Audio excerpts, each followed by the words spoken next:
Syedaralun, Komisi Independen Pemilihan Kota Langsa pada Selasa 12 November 2024 menggelar simulasi pemungutan dan penghitungan perolehan suara Pilkada serentak 2024 di Sekretariat KIP setempat.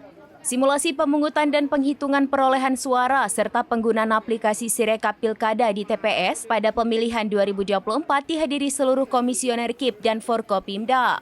Ketua KIP Kota Langsa Ridwan ST mengatakan simulasi ini diselenggarakan dengan tujuan untuk memberikan pemahaman dan pendalaman ketentuan, serta mengukur efektivitas kinerja dan efisiensi waktu-waktu penyelenggaraan pemungutan dan penghitungan suara di TPS oleh KPPS, khususnya terhadap alur pemungutan dan penghitungan suara serta penggunaan surat suara.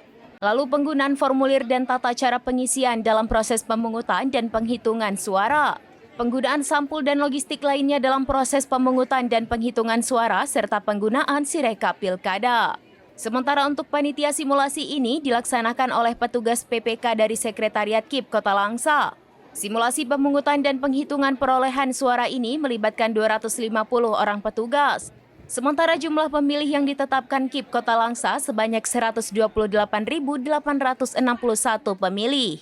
Sedangkan jumlah PPK sebanyak 25 orang, PPS sebanyak 198 orang, dan KPPS sebanyak 1.722 orang. KIP Langsa juga sudah menerima surat suara gubernur, wakil gubernur sebanyak 132.186 lembar, wali kota dan wakil wali kota sebanyak 134.186 lembar.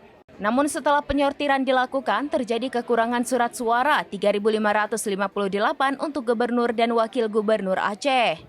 Lalu 330 lembar kertas surat suara untuk wali kota dan wakil wali kota Langsa. Dari Langsa, Zubir, serambinews.com.